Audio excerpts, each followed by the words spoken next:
Hello everyone, myself is Ravi Jha. I am a defense counsel in Allahabad High Court. Today I am going to discuss the concept of section 125 of the Code of the Criminal Procedure 1973, जहाँ पर आज हम विशेष रूप से चर्चा करेंगे order for maintenance of wives, children and parents, जैसा कि यहाँ पर आप देख सकते हैं। सेक्शन 125 की बात करें तो बेसिकली एक प्रकार का ये मैंडेट कहें या ऑब्लिगेटरी प्रोविज़न है उन व्यक्तियों के लिए अपने परिवार के सदस्यों को मेंटेन करने के उद्देश्य से। अब यहाँ पर देखने वाली बात यह है कि आपको सिर्फ और सिर्फ 3 लोगों को मेंटेन करने का ऑब्लिगेशंस दिया गया है under section 125 of the code of the criminal procedure. यहाँ पर अगर हम बात करें तो आप देख सकते हैं यहाँ पर बेसिकली हमने जिक्र किया है वाइफ्स का, अर्थात अगर 1955 से पहले अगर किसी भी व्यक्ति की एक से ज़्यादा पत्नियां थीं और वो 1955 के बाद भी जीवित हैं तो ये माना जाएगा कि this is the responsibility of that person कि उसको अपनी सभी जीवित पत्नियों को मेंटेन करना ही पड़ेगा। दूसरी बात, यहाँ पर चिल्ड्रन की बात की जा रही है।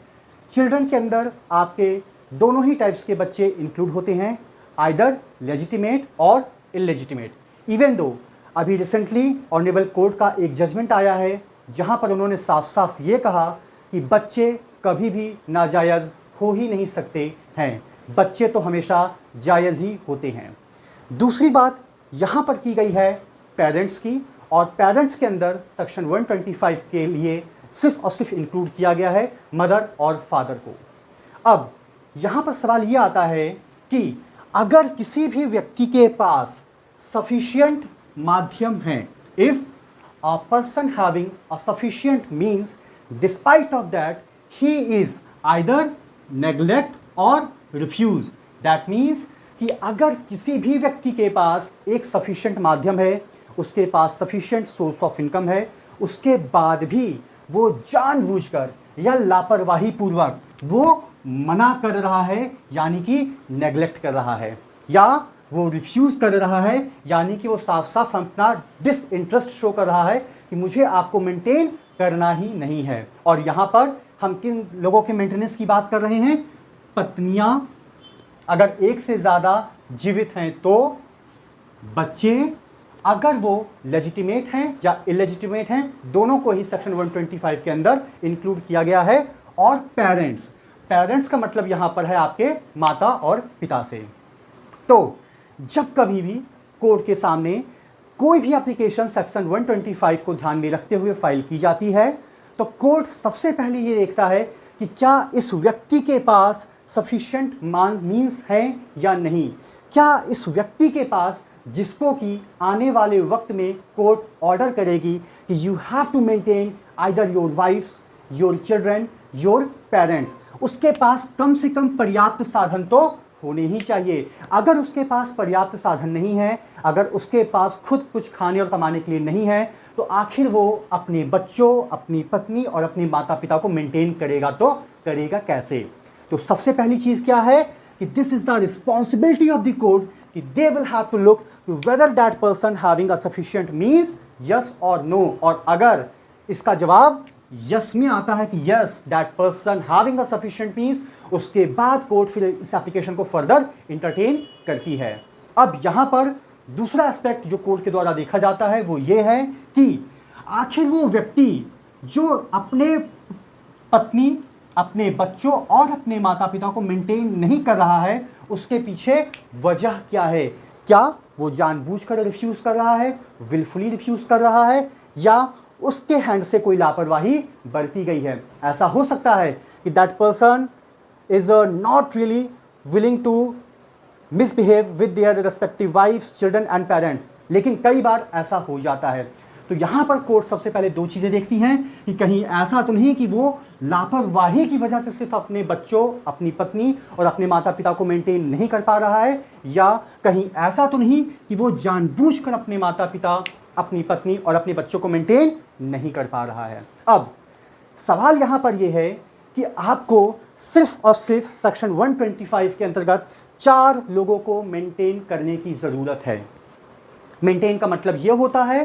कि आपको उनके खाने पीने, उनके पढ़ने लिखने का उचित बंदोबस्त करना होगा, उचित ख्याल रखना होगा, as much as you can, जितना बेहतर आप कर सकते हैं as per your financial current positions. अब यहाँ पर बात यह आती है कि सबसे पहले you have to maintain your wife. यहाँ पर हेडिंग में वाइफ्स का जिक्र दिया है, यानी कि मोर देन वन पत्नी। यहाँ पर सिर्फ वाइफ का जिक्र किया गया है, so there is a no need to get in confuse stage. अगर आपकी एक पत्नी है तो you have to maintain your wife. अगर आपकी एक से ज्यादा पत्नी एट अ टाइम जीवित हैं और आपकी दोनों की दोनों शादियां जो हैं वो लीगली हैं, लीगलाइज्ड हैं, तो आपको अपनी पत्नी को मेंटेन करना ही होगा। You can not escape from your liabilities. दूसरा पॉइंट में कहा गया है you have to maintain your minor children. आपके वो बच्चे जिन्होंने एज पर दी Indian majority act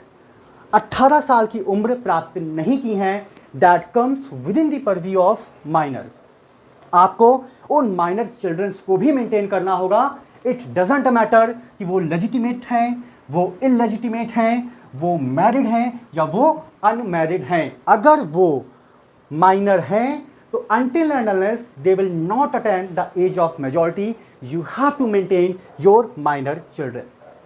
third point में जिक्र किया गया है चिल्ड्रन का, लेकिन वो बच्चे कैसे हैं? मेजर। अब सवाल यहां पर यह आता है कि why there is a need to maintain your major children। आखिर ऐसी क्या वजह है कि आपको अपने मेजर बच्चों को मेंटेन करने की जरूरत आन पड़ी है? तो इसका जवाब है कि due to some kind of physical as well as the mental abnormalities, यानी कि आपका जो बच्चा है भले ही उसने as per the Indian majority act 18 साल से ऊपर की आयु प्राप्त कर ली है, लेकिन बाय बर्थ, बाय एक्सीडेंट या किसी और वजह से वो शारीरिक या मानसिक रूप से विकलांग है और उन परिस्थितियों में वो शायद अपने आप को मेंटेन ना कर सके। तो इवन दो यहाँ पर जो बच्चे हैं वो मेजर हैं, लेकिन उसके बाद भी आपको उन बच्चों को मेंटेन करना होगा। क्यों? क्योंकि वो फिजिकली और मेंटली रूप से वो क्या हैं? विकलांग हैं या एबनॉर्मल है। लेकिन यहाँ पर साफ साफ कहा गया है कि आपको मैरिड डॉटर को मेंटेन करने की ज़रूरत नहीं है, because we all know that very well कि मैरिज डॉटर का जो लीगल गार्जियन होता है आफ्टर मैरिज वो उनके हस्बैंड या उनके पति होते हैं। तो obviously this is the responsibility of the husband of that your married daughter कि he will have to take care of your married daughter. शायद इसीलिए यहां पर इन ब्रैकेट क्रॉस कर दिया है मैंने कि मैरिड डॉटर को मेंटेन करने की उस व्यक्ति की जिम्मेदारी बिल्कुल भी नहीं बनती है जो उसके एक पिता के रूप में है। लेकिन अगर उसी पिता के बच्चे फिजिकली या मेंटली रूप से एबनॉर्मल हैं तो उनको आपको मेंटेन करना ही पड़ेगा। It doesn't matter to what kind of age they have, उनकी एज क्या है इससे मैटर बिल्कुल भी नहीं करता है। चौथी बात, फादर और मदर। यहां पर फादर और मदर का मतलब है आपके माता पिता, यहां पर इन लॉज को इंक्लूड नहीं किया गया है। अगर आपकी पत्नी है तो this is the responsibility of your wife कि वो अपने माता पिता को मेंटेन करे। अगर आप हैं so this is the responsibility of yourself कि you have to maintain your father as well as your mother. अब यहां पर एक छोटा सा मिसकंसेप्शन है कि जनरली हम चाहे वाइफ हो, चाहे माइनर चिल्ड्रन हो, चाहे चिल्ड्रन हो या फादर और मदर हो, हम इन सभी को as a matter of right ट्रीट करते हैं। हम ये सोचते हैं कि अगर पत्नी है, अगर माइनर चिल्ड्रन हैं, अगर बच्चे मेजर हैं, अगर मदर और फादर हैं तो आपको इनको मेंटेन करना ही पड़ेगा एट एनी कॉस्ट। लेकिन ये बिल्कुल गलत कॉन्सेप्ट है। क्रिमिनल प्रोसीजर कोड के बेरक में साफ साफ लिखा गया है, एक वर्ड लिखा गया है, the person who is unable to maintain themselves, यानी कि अगर पत्नी है, if she has a power, if she has a educational background, if she has a quality, अगर वो अपने आप को मेंटेन कर सकती है, सो आई डोंट थिंक सो कि there is a maintain your wife. अगर आपके माइनर चिल्ड्रन हैं, अगर वो अपने आप को मेंटेन कर पा रहे हैं तो जाहिर सी बात है यहाँ पर भी आपको मेंटेनेंस देने की ज़रूरत नहीं है। जैसा कि आजकल आप बहुत सारे डांस रियलिटी शोज देखते होंगे कि छोटे छोटे बच्चे वो बहुत ही अच्छा गा रहे हैं, डांस कर रहे हैं, and they are earning very well. So even they cannot claim from their respective parents, you know, you have to maintain me, because ये सीआरपीसी में प्रोविजन दिया गया है। नहीं, सीआरपीसी में प्रोविजन तो दिया गया है, लेकिन वहां पर इस वर्ड को, इस शब्द को हर जगह बहुत ही बारीकी से लिखा गया है कि those persons who are not able to maintain themselves, या हम कह सकते हैं कि वो अपने आप को मेंटेन करने में अनएबल हैं या असमर्थ हैं। चाहे वो आपके माता पिता हों, चाहे वो आपके बच्चे हों, मेजर हों, फिजिकल या एबनॉर्मल, मेंटली रिटार्डेड, या आपके माइनर चिल्ड्रन हो, इट डजंट मैटर कि whether they are legitimate, illegitimate और मैरिड या अनमैरिड, या अगर आपकी पत्नी हो। तो सबसे पहले कोर्ट दो चीज़ों को देखती है सेक्शन 125 की एप्लीकेशन को डिसाइड करने के दौरान। पहली बात क्या, कि क्या उस व्यक्ति के पास वाकई में सफिशिएंट मीन्स हैं, क्या वो इस काबिल है कि वो उन लोगों को मेंटेन कर सके, और अगर इसका जवाब हाँ है तो कोर्ट दूसरे पहलू पर देखती है कि क्या ये जो चार लोग हैं, क्या वाकई में ये इस पोजीशन पे नहीं है कि अपने आप को मेंटेन कर सकें, और अगर ये अपने आप को प्रूफ कर देते हैं कि मैं अपने आप को मेंटेन करने में इनकैपेबल हूं, अनेबल हूं या असमर्थ हूं, और अगर ये दूसरी बात भी प्रूफ कर लेते हैं कि the person to whom they are claiming a maintenance, उसके पास पर्याप्त साधन हैं, तो जाहिर सी बात है कोर्ट इन सारी बातों को कंसीडर करती है और उसके बाद इस एप्लीकेशन को फाइनली डिसाइड किया जाता है। अब सवाल यहां पर यह है कि जो जुडिशियल प्रोसीडिंग्स होती है that lies always before the first class judicial magistrate, that means section 125 की जो एप्लीकेशंस होती है उस एप्लीकेशंस को हम मेजर पोर्शन या जनरली हम मजिस्ट्रेट फर्स्ट क्लास के सामने हम पेश करते हैं, और मजिस्ट्रेट फर्स्ट क्लास जब इस एप्लीकेशंस को देखता है तो एज ऑलरेडी टोल्ड यू कि सबसे पहले ही विल हैव टू लुक कि उनके पास सफिशिएंट मीन्स हैं जिस व्यक्ति से वो क्लेम कर रहे हैं। दूसरी बात, क्या वो वाकई में अपने आप को मेंटेन करने में अनेबल हैं, और अगर इन दोनों सवालों का जवाब हाँ होता है, पहले वाले का कि हाँ उसके पास सफिशिएंट मीन्स वाकई में है, और दूसरे वाले का भी हाँ कि हाँ वाकई में वो अपने आप को मेंटेन नहीं कर पाएंगे या वो अपने आप को मेंटेन एट प्रेजेंट नहीं कर सकते हैं, तो इस आधार पर जुडिशियल मजिस्ट्रेट फर्स्ट क्लास इस एप्लीकेशन को डिसाइड करता है। अब हम सभी को यह पता है कि कोर्ट की जो प्रोसीडिंग्स होती है कई बार बहुत ज़्यादा लंबी चल जाती है। अब सवाल यह है कि how much time that person who are claiming maintenance they will have to wait. जो व्यक्ति मेंटेनेंस के लिए क्लेम करना चाह रहे हैं वो आखिर कब तक अपने मेंटेनेंस के ऑर्डर का वेट करेंगे, because right now they are fighting for their bread and butter. इस वक्त वो अपनी दूध और रोटी के लिए परेशान हैं, पैनिक हो रहे हैं, और हम सभी को पता है कि जब कभी भी कोर्ट में कोई भी प्रोसीडिंग इनिशिएट होती है so that follow the rule of audi alteram partem, that means both parties should be heard and no one should be compelled without the process of the hearing। यहां पर मैंने condemned की जगह word compelled use किया है because यहां पर court जब तक दोनों पक्ष को सुन नहीं लेती है वो किसी भी एक पार्टी को कंपेल नहीं कर सकती है कि you have to maintain your either your wives, your children, your parents and your minor और मेजर चिल्ड्रन। दूसरी बात कि हम किसी और के भी राइट को हम यहां पर दबा नहीं सकते कि no you won't get a maintenance from your son, you won't get a maintenance from your father, you won't get a maintenance from your husband. यहां पर जब तक दोनों पक्ष को सुना नहीं जाएगा अल्टीमेटली तक कोर्ट किसी भी अंतिम फैसले पर नहीं पहुंच सकती है। अब यहां पर एक प्रोवाइजो ये कहा गया है minor female married daughter, that means हमें पता है कि इंडिया में बहुत सारे ऐसे राज्य अभी भी हैं जहां पर कस्टम प्रिवेल करते हैं और वहां पर अभी भी शायद कम उम्र में लड़कियों की शादी कर दी जाती है। दूसरी तरफ हमने अभी चर्चा की है कि शादी के बाद लड़की का जो लीगल गार्जियन होता है वो उसका पति होता है। तो क्या यहां पर एक पिता अपनी जिम्मेदारियों से पीछे हट सकता है? बिल्कुल और बिल्कुल नहीं भी, दोनों ही चीजें हैं। अगर ये प्रूफ हो जाए कि उसकी जो माइनर डॉटर है जिसकी शादी उसने कर दी लेकिन उसके पति के पास पर्याप्त साधन या पर्याप्त मीन्स नहीं है कि वो अपनी माइनर वाइफ को मेंटेन कर पाए, तो इस आधार पे a minor female married daughter they can claim maintenance from their father, ना कि वो अपने हस्बैंड से। क्यों? क्योंकि उसके हस्बैंड के पास इस वक्त मेंटेनेंस के लिए पर्याप्त मीन्स नहीं है। इसका मतलब ये नहीं कि वो अपने हस्बैंड से क्लेम नहीं कर सकती है, बिल्कुल कर सकती है, लेकिन यहाँ पर उसके फादर की जिम्मेदारी भी है कि जब तक उनकी बेटी, जिनकी शादी उन्होंने बहुत कम उम्र में कर दी, जो अभी तक as per the Indian majority act major नहीं हुई है, जब तक वो अपनी मेजॉरिटी की एज को अटेन ना कर ले, यानी कि जब तक वो 18 साल की ना हो जाए, तब तक this is the responsibility of the father of that minor female married daughter कि वो अपनी उस नाबालिग शादीशुदा बच्ची को मेंटेन करेगा ही करेगा जब तक कि वो मेजर नहीं हो जाती है। दूसरी बात यह है कि हमें यह पता है कि सेक्शन 125 की एप्लीकेशन को डिसाइड होने में बहुत टाइम कई बार लग जाता है, कई बार महीने, 2 महीने, 2 साल, 3 साल, इवन कि 4 साल तक लग जाते हैं इस एप्लीकेशन को फाइनली डिसाइड होने में। तो सवाल यहाँ पर यह है कि आखिर 4 साल तक होगा क्या? 4 साल तक अगर वो पत्नी है, अगर वो माइनर बच्चे हैं, अगर वो मेजर बच्चे हैं और अगर वो माता और पिता हैं, तो उनको मेंटेन कौन करेगा? इन सारी चीज़ों को ध्यान में रखते हुए एक सेकंड प्रोवाइजो को ऐड किया गया जिसमें यह कहा गया कि जब कभी भी कोर्ट के पास ऐसी कोई भी एप्लीकेशन आती है सेक्शन 125 के नज़रिए से,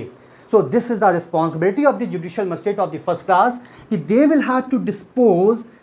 or they will pass an interim order within the period of 60 days from the date of service of issue to the opposite parties. That means the moment जब कोर्ट में कोई भी एप्लीकेशन आपने फाइल की,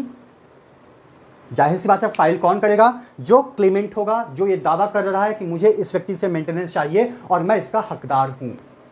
उसकी एक copy opposite party, that means the person to whom they are claiming, उसको सर्व की जाएगी। उस डेट से लेकर 60 दिन के अंदर अंदर this is the responsibility of the judicial magistrate कि जब तक सेक्शन 125 की फाइनल एप्लीकेशन डिसाइड नहीं हो जाती है, वो एक इंटरिम ऑर्डर पास कर देता है कि जब तक हम इस मामले को पूरा डिसाइड नहीं कर लेते हैं कि क्या मेंटेनेंस मिलना चाहिए, क्या नहीं मिलना चाहिए, आप अपनी पत्नी, अपने बच्चे, चाहे माइनर हों चाहे मेजर हों, या अपने माता पिता, उनको आप एक अंतरिम गुजारा भत्ता देंगे। और लॉ ये कहता है कि ये जो एप्लीकेशन है in context to interim order that must be disposed of within the period of 60 days, even though in most of the cases ये शायद प्रैक्टिकली पॉसिबल एग्जीक्यूट नहीं हो पाता है।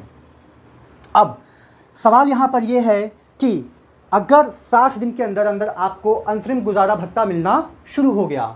तो इसका इंपैक्ट आपके ओरिजिनल सेक्शन 125 की एप्लीकेशन पर बिल्कुल भी नहीं पड़ेगा, वो अपने हिसाब से चलती रहेगी। एंड द मोमेंट जब आपकी ये जो एप्लीकेशन है सेक्शन 125 इसको फाइनली डिसाइड किया जाएगा, तो वहाँ पर अब 2 चीज़ें देखने की ज़रूरत है कि आपको जो मेंटेनेंस मिलना है वो किस डेट से मिलना है। उस डेट से मिलना है the date at which when you file your applications under section 125 of the code of the criminal procedure, या उस डेट से जिस डेट को honourable judicial magistrate first class की कोर्ट ने आपको ऑर्डर किया। क्योंकि एप्लीकेशन डेट फाइलिंग की डेट कुछ और होती है, जाहिर सी बात है वो आपकी पहले होगी और ऑर्डर आपको मिलने में वक्त लगता है। It will take around 1 year, 2 year, 3 year और मोर देन 3 ईयर। तो यहाँ पर जब भी कोर्ट इस एप्लीकेशन को फाइनली डिसाइड करती है, here I am not explaining the concept of interim order, वो तो आपको 60 दिन के अंदर अंदर आपके फेवर में आ जाता है कि चलिए ठीक है, जब तक ये एप्लीकेशन फाइनली डिसाइड नहीं हो जाती है आप इसको अंतरिम गुजारा भत्ता देंगे। एंड द मोमेंट जब इस एप्लीकेशन को हम फाइनली वी विल डिसाइड, उसके बाद जो भी कोर्ट का फैसला होगा उस फैसले के अकॉर्डिंग यू हैव टू पे the particular amount of maintenance to your either wife, minor children or your father and mother।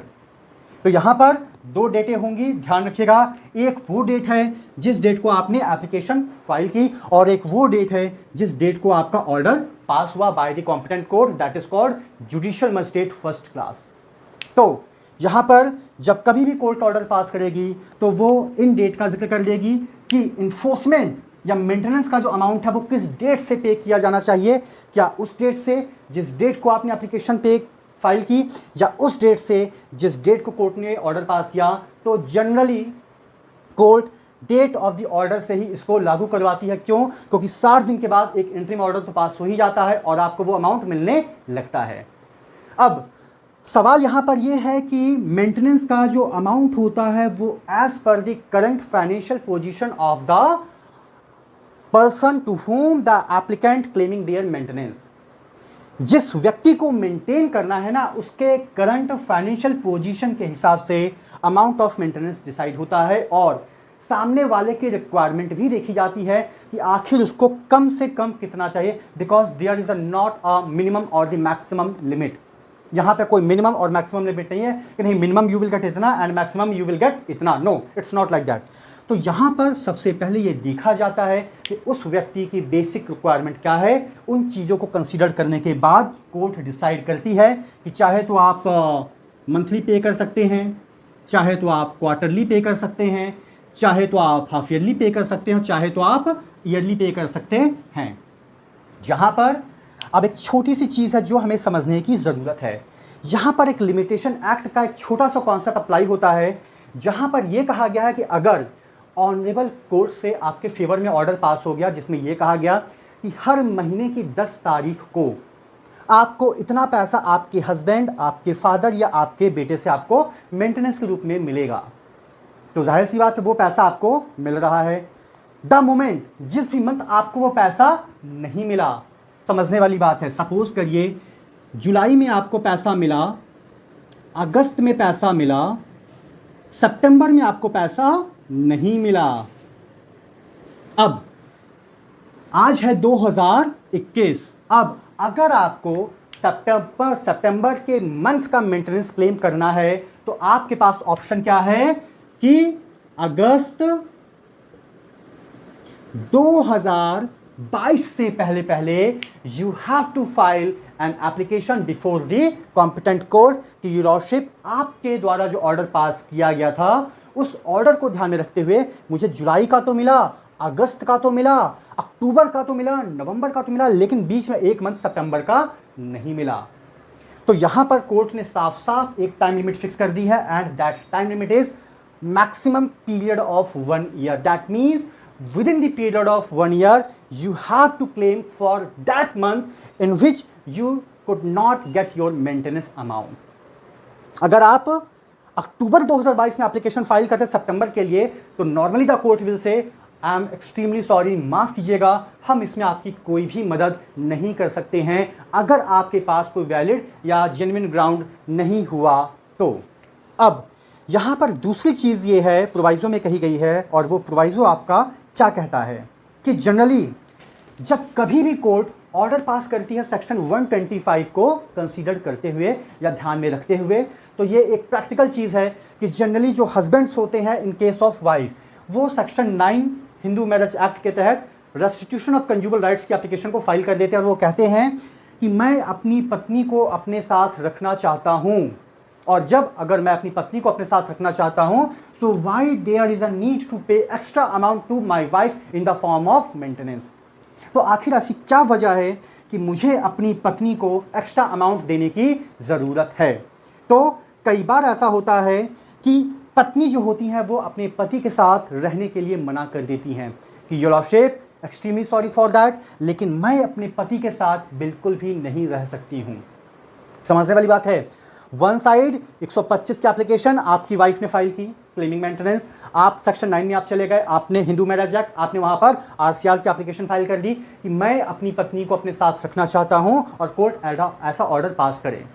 Court उस एप्लीकेशन को भी देखती है और सेक्शन 125 में अगर वाइफ ने कोर्ट ने कह दिया कि योर लॉर्डशिप मैं अपने पति के साथ बिल्कुल भी नहीं रह सकती हूँ, और अगर कोर्ट को ये लगता है yes that wife has a reasonable and justified ground to not to living with their husband, तो जाहिर सी बात है